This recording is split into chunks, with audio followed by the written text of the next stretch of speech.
Tapos na guys itong kulungan ng ating manok. Tingnan natin guys. Tingnan natin kung anong naging itsura ng setup nito. Dito sa loob ng housing ng ating mga manok, gumawa tayo ng parang apartment type na mga cages. Gaya nito. Malaki to guys. Isang cage na ito. 4x4. 4 feet by 4 feet. So ganyan kaluwang ang bawat apartment ng ating manok guys.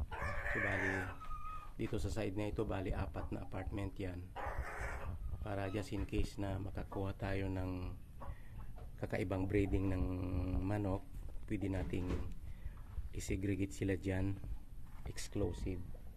Dito rin sa kabila guys, nagpagawa din ako.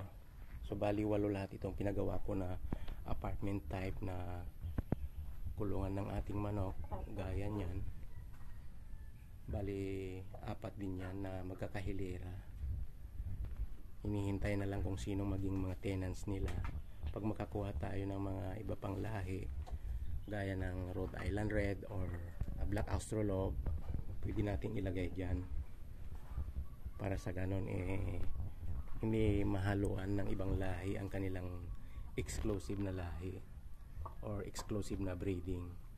Yan guys, ang bagong setup ng ating chicken housing dito sa Morris Farms.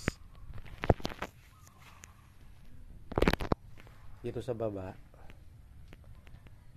ayan, dyan sila kumakain, nandyan ang inuman nila, nakahanging lang yung pagkainan nila, kinakargahan na lang yan every morning. Ayan. Ayun. Nandiyan ka na naman. Oh, nagpapapogi ka na naman dyan. Ha? Meron akong manok dito na masyadong papansin eh. Gusto niya palagi nagpapapogi.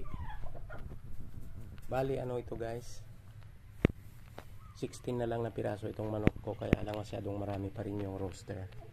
Kasi siyam lang yung babae, so kailangan bawasan pa ng roster kasi ang advisable na ratio 5 inahin at saka 1 tandang. So yung iba dyan na mga roosters, pang adobo pa yan o pang tinola guys. Ayan oh, mayroon nang nakakalat dyan na itlog. Ayan, nakakalat lang ang kanila mga itlog. Hindi pa ako nakapag-provide ng chicken coop or paitlogan, pero maglalagay din tayo guys, para hindi kalat-kalat ang kanilang mga itlog. Hanggang ganyan lang muna guys itong vlog natin tungkol dito sa ating mga range chicken or organic chicken. Hanggang sa muli, happy farming.